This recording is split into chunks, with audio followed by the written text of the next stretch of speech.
नमस्कार, एग्जाम है P Jharkhand channel में आपका स्वागत है। तो दोस्तों जुड़ चुका हूं मैं यहां पर आप सभी सहायक अध्यापकों के आकलन परीक्षा की तैयारी को लेकर के। तो दोस्तों हम बताते चले यदि आप झारखंड में सहायक अध्यापक आकलन परीक्षा की तैयारी में 101% सफलता प्राप्त करना चाहते हैं तो आपको हम बता दें यहाँ पर तैयारी जो है आपको पाठ्यक्रम पर आधारित सारे प्रश्नों को करना होगा। अब हम आपको बता देते हैं आपको जाना है दिल्ली और आपने पकड़ लिया है बनारस का ट्रेन तो आप पीछे ही रह जाओगे, ठीक है, आगे नहीं जा पाओगे। तो उसी तरह से आप लोग क्या कर रहे हैं कि पाठ्यक्रम पर आधारित एनसीईआरटी टेक्स्ट बुक के प्रश्नों को तो पढ़ ही नहीं रहे हैं और सिर्फ यहाँ पर बाजारू चीजें लेकर के पढ़ रहे हैं और सिर्फ दूसरे चैनल से जा करके एसएससी और जेएसएससी के क्वेश्चंस को आप देख रहे हैं। यहाँ से कुछ नहीं होने वाला है, आप जहाँ के तहाँ ही रह जाएंगे। आपको करना क्या है, तो आप अगर नहीं भी जुड़ते हैं किसी से तो आप सिर्फ टेक्स्ट बुक को पढ़िए। देखिए जैक ने स्पष्ट कह दिया है कि पाठ्यक्रम पर सारे आधारित प्रश्नों को ही पूछा जाएगा। अब इसके बाद भी बहुत से लोगों का कहना है कि पाठ्यक्रम का सिलेबस दिया है क्या,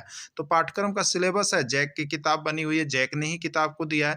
तो आपको पाठ्यक्रम देखना है तो आप सही ट्रेन को पकड़ें, सही जगह पर जाएं और सही रणनीति में सही समय पर तैयारी करें, नहीं तो सब कुछ धरा के धरा रह जाएगा। तो आपको हम बता देते हैं यहाँ पर इस चैनल पर यदि आप जुड़ते हैं तो आपको सब कुछ मिल रहा है वही जो जैक मॉडल पर आधारित है। तो आपको सिर्फ और सिर्फ 501 रुपए में जुड़ करके आप यहाँ पर सारे पाठ्यक्रम पर आधारित प्रश्नों को देख सकते हैं और जैक मॉडल पर आधारित प्रश्नों को देख सकते हैं जो कि कहीं भी किसी भी और किसी भी चैनल पर यह उपस्थित नहीं है। अब आपकी बारी है कि आप क्या डिसाइड करते हैं। अगर डिसाइड करते हैं तो अभी हमारे मोबाइल नंबर पर संपर्क कीजिए और यहाँ पर जुड़ जाइए जिससे कि आपको किसी भी प्रकार का धोखा ना हो और आप यहाँ पर आकलन परीक्षा में पास करके एक दिन अस्थायी शिक्षक बन सके। तो संचार के साधन है टीवी, रेडियो, इंटरनेट सभी। देखिए ये पर्यावरण अध्ययन के अंतर्गत यूपी में 3 बार, बिहार में 1 बार आया हुआ प्रश्न है कि इनमें कौन से संचार के साधन। और ये जो आप देख रहे हैं ये क्लास 7 का एक्सरसाइज 4 राजनीति शास्त्र का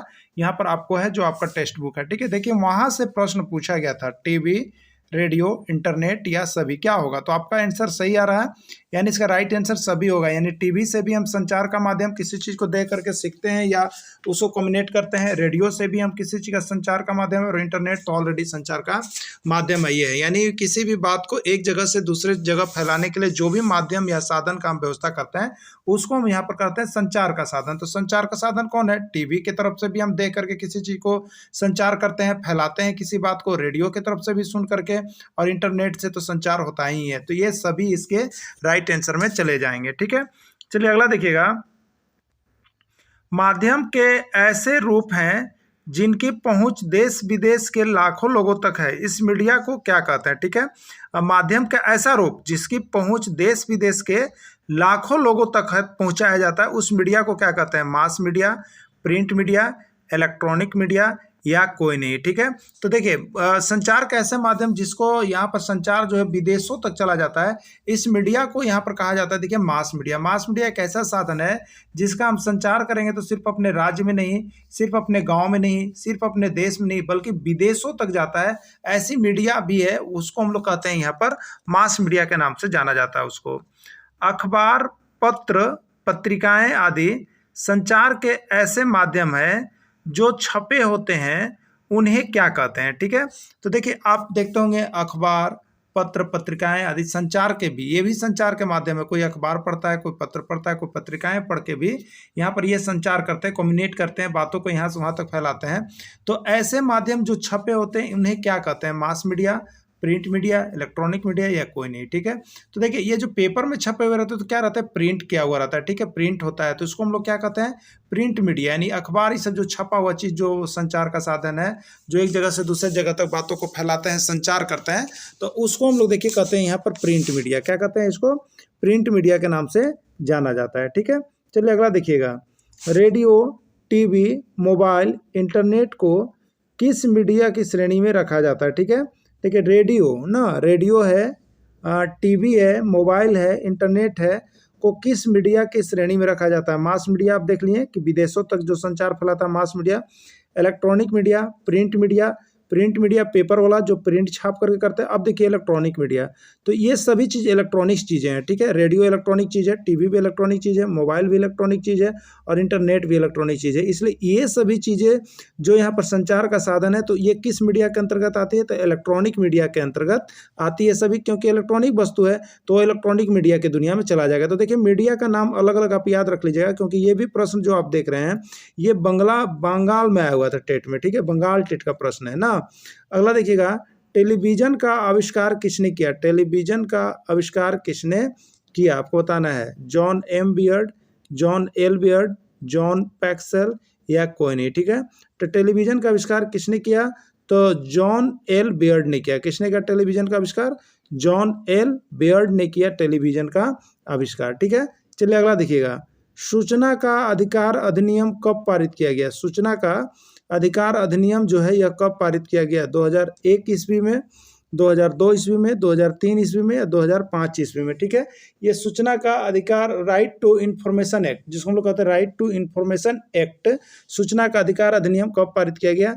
2001, 2002, 2003 या 2005। तो देखिए इसका राइट आंसर जो है 2005 में सूचना का अधिकार अधिनियम पारित किया गया है। और यह प्रश्न आपको बता देते हैं झारखंड के एग्जाम में भी आ गए हैं और यूपी के एग्जाम में भी आ गए हैं और बिहार के एग्जाम में भी आ गए हैं। यानी सूचना का अधिकार अधिनियम जो है ये बार बार प्रश्न आ रहा है, तो आपका भी पूछा जा सकता है, इसलिए आप सभी जरूर देख लीजिएगा, ठीक है।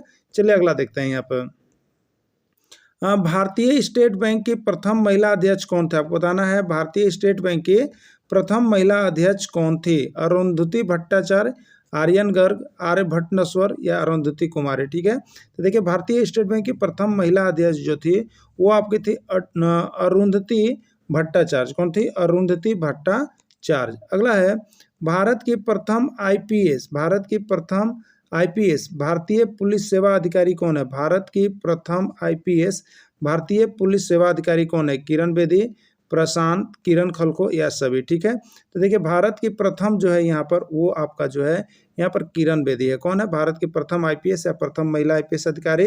वो यहाँ पर किरण बेदी के नाम से जाना जाता है, जो कि बहुत ही मशहूर है, ठीक है। घरेलू हिंसा से महिला संरक्षण अधिनियम लागू किया गया। महिला संरक्षण अधिनियम कब लागू किया गया आपको बताना है, ठीक है। 2004 ईस्वी में, 2005 ईस्वी में, 2006 ईस्वी में या 2008 ईस्वी में, ठीक है। घरेलू हिंसा से महिला सुरक्षा के लिए लागू किया गया है। वो कब यहाँ महिला सुरक्षा के लिए लागू किया गया? तो ये आपका जो है 2005 ईस्वी में इसको लागू किया गया है, ठीक है। चलिए अगला देखिएगा, यहाँ पर अंतर्राष्ट्रीय महिला दिवस मनाया जाता है। अंतर्राष्ट्रीय महिला दिवस मनाया जाता है, बताना है 8 मार्च, 9 मार्च, 20 मार्च या कोई नहीं। जेटेट में दोनों बार, जेटेट में 2013 और 2016 दोनों बार अंतर्राष्ट्रीय महिला दिवस आया है जी, ठीक है। यूपी टेट में अब तक आपको बता दें 10 बार आया है, ठीक ना, 10 बार आया है। बिहार में 5 बार आया है। यानी अंतर्राष्ट्रीय महिला दिवस बार बार पूछता है, ठीक है। और ये किससे है? तो देखिए क्लास 7 का एक्सरसाइज 5 राजनीति शास्त्र से हम लिए हैं, कहीं इधर उधर से नहीं लिए हैं। और उसमें बहुत विधिवत लिखा गया है महिला सशक्तिकरण के संबंध में, ठीक ना। तो ये 8 मार्च को ही अंतर्राष्ट्रीय महिला दिवस मनाया जाता है। सब टेक्स्ट बुक से ही आ रहा है, कहीं से नहीं आ रहा, लेकिन सब परेशान है बाहर जाकर के पढ़ने के लिए, जिससे बहुत ही समस्या है, बहुत ही परसेंटेज खराब आता है, नंबर बहुत ज़्यादा फेल कर जाते हैं। इसलिए टेक्स्ट बुक पर आधारित नोट्स को ही पढ़िएगा, ज़्यादा कुछ इधर उधर पढ़ने की आवश्यकता आपको नहीं है। झारखंड में 2011 की जनगणना के अनुसार कुल साक्षरता दर कितनी है? देखिए आपको साक्षरता दर से जो प्रश्न पूछा जाता है वो हम आपको एक ट्रिक के माध्यम से बता दे रहे हैं, ठीक है। एक ट्रिक के माध्यम से बता दे रहे हैं। देखिए यहाँ पर याद रखिएगा 5 6 ना गिनती लिखिएगा, 5 6, उसके बाद क्या होता है बताइए? 5 6, उसके बाद आप लिखेंगे 6 7, उसके बाद क्या लिखेंगे आप? उसके बाद आप लिखेंगे 7 8, ठीक है। देख लिए ना, 5 6 6 7 और 7 8। अभी सबसे ऊपर कौन रहती है बताइए? सबसे ऊपर पुरुष रहता है कि महिला? तो सबसे ऊपर में महिला रहती है, एकदम याद रखिएगा। सबसे ऊपर में कौन रहेगी? महिला, ठीक है। और सबसे नीचे में कौन रहेगा? पुरुष। सबसे नीचे में पुरुष। अब बीच में जो रहेगा ये औसत हो गया, महिला और पुरुष का औसत, ठीक है। यानी अगर कोई पूछ दे कि महिला साक्षरता दर कितनी है, तो आपको बताना होगा 56% या 56 पॉइंट समथिंग कुछ जा सकता है, ठीक है। अगर पूछेगा पुरुष साक्षरता दर कितनी होगी, तो आपको बताना होगा 7 8 78 बताना होगा। कितना बताना होगा? 78। और 2000 जनगणना के अनुसार कुल साक्षरता दर कितना होगा? तो बीच में कुल हो गया महिला और पुरुष, और बीच में कुल 67%। क्या बताना होगा आपको? 67%। इसका राइट आंसर 67% हो जाएगा। देख लेना, एक लाइन से लिखिएगा, 5 6 6 7 7 8। ऊपर हो गया महिला, नीचे हो गया पुरुष। ऊपर महिला, नीचे पुरुष, और बीच में औसत, बीच में औसत या कुल साक्षरता दर। ठीक है, याद हो जाएगा कि नहीं होगा? अगर याद हो गया, अगर ये अच्छा लगा आपको समझ, तो एकदम अभी लाइक कर दीजिएगा दोस्तों मेरे प्यारे, और जल्दी जुड़ जाइएगा, क्योंकि यहाँ पर हम आपको सारा चीज ट्रिक लिख दिया। अगर इसका सारा, अगर आप केवल राजनीति शास्त्र में अच्छा नंबर लाना चाहते हैं तो राजनीति शास्त्र का देखिए सब नोट्स बन गया। अब आप यहाँ से सब नोट्स परचेज कर सकते हैं, राजनीति शास्त्र का खरीद सकते हैं। ठीक है, तो झारखंड में जनगणना 2011 के अनुसार महिला साक्षरता दर कितनी है? देखिए अभी आपको बताया था साक्षरता दर के लिए क्या बताया था, एक बार फिर आपको बता देते। देखिए आपको बताया था, लिख लेना है 5, 6, 6, 7, 7, 8। ठीक है, एकदम याद रखिएगा। अब क्या करना है, देखिए यहाँ पर 5, 6 तो सबसे ऊपर महिला ना, और सबसे नीचे पुरुष, और बीच में कुल होता है, बीच में कुल। यानी महिला साक्षरता दर कितना? 56, पुरुष साक्षरता दर कितना? 78, और कुल कितना? तो 67। यही है। तो झारखंड में जनगणना 2011 के अनुसार महिला साक्षरता दर कितनी? तो महिला सबसे ऊपर है, तो 5, 6 यानी 56%। ए वाला इसका राइट आंसर हो जाएगा। ठीक है, इसका आंसर राइट हो जाएगा। 2011 के जनगणना के आधार पर झारखंड में पुरुष साक्षरता दर कितनी है? अभी ये बताया था आपको हम कैसे लिखना था। 5, 6, 6, 7, 7, 8, ऊपर है महिला, नीचे रहेगा पुरुष, और बीच में रहेगा कुल, बीच में रहेगा कुल। बस ऊपर नीचे तक अगर याद कर लिए तो देखिए साक्षरता दर से एगो प्रश्न छप रहा है आपके एग्जाम में, यहाँ से एगो छाप दीजिएगा आप भी, समझ गए? तो 2000 झारखंड में पुरुष साक्षरता तब कितना हो गया? 78। तो 78, अब देखिए 78.2345 दे सकता, लेकिन 79 होगा, 78 में कोई होगा ना, और वही उसका आंसर हो जाएगा।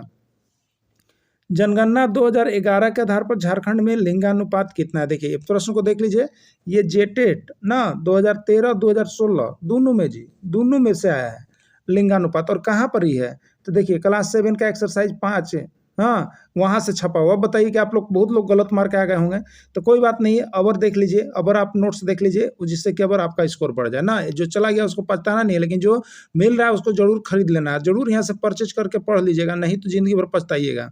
तो जनगणना 2011 के आधार पर झारखंड में लिंगानुपात कितना है? 947, 950, 996, 830। ठीक है, तो झारखंड में जो लिंगानुपात है, यानी 1000 पुरुष पर जो है 947 महिलाओं का रिकॉर्ड तोड़ यहाँ पर है। ठीक है, यानी झारखंड में लिंगानुपात कितना? महिलाओं का कम है, और 1000 पुरुष पर केवल 947 महिलाएं जो है झारखंड में, ये सबसे बेस्ट स्कोर है। ठीक है, और यही पूछा जाता है आपको, ये भी आपको जेटेट में 2013 में पूछा गया था। तो देखिए आप कहाँ से मिस किए, और किताब में सब चीज दिया हुआ था और आप लोग नहीं बनाए हुए। ठीक है, चाइल्ड हेल्पलाइन नंबर होता है, यदि बच्चा के साथ कुछ होता है तो चाइल्ड हेल्पलाइन नंबर होता है। वो चाइल्ड हेल्पलाइन नंबर कौन सा आपको बताना। ठीक है, तो चाइल्ड के लिए, बच्चों के लिए जो हेल्पलाइन नंबर सरकार की तरफ से चलाई जा रही है वो कौन है? 1011, 1098, 1099, 1100। ठीक है, तो इसका राइट आंसर हो जाएगा, देखिए चाइल्ड हेल्पलाइन नंबर जो है वो है आपका 1098। कितना है? 1098 होता है। अगला है पुलिस हेल्पलाइन नंबर कौन है? 100, 101, 108 या कोई नहीं। ठीक है, तो पुलिस के लिए जो हम लोग हेल्पलाइन नंबर लेते हैं वो आप सभी को पता है 100 होता है। ठीक है, किसका होता है? 100 होता है। 101 किसका होता है? फायर ब्रिगेड के लिए। 101 किसका है? फायर ब्रिगेड के लिए। और 108 किसका है?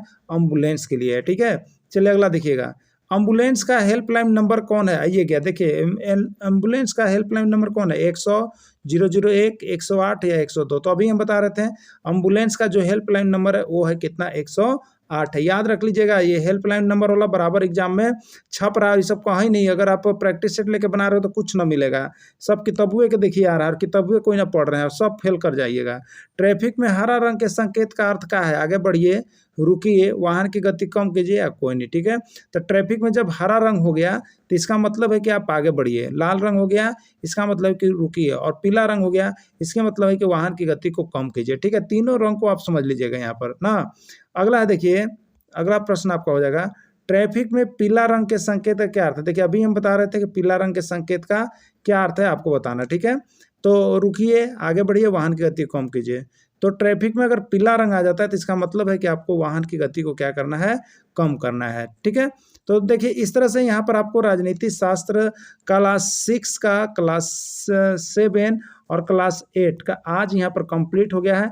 यानी 6, 7, 8 जो आपको पाठ्यक्रम पर आधारित आने हैं उसका राजनीति शास्त्र का नोट्स कंप्लीट हो गया। आप यहाँ से परचेज कर सकते हैं और पढ़ सकते हैं जुड़ करके। वीडियो के अंत तक जुड़े रहें, इसके लिए आप सभी को बहुत बहुत धन्यवाद।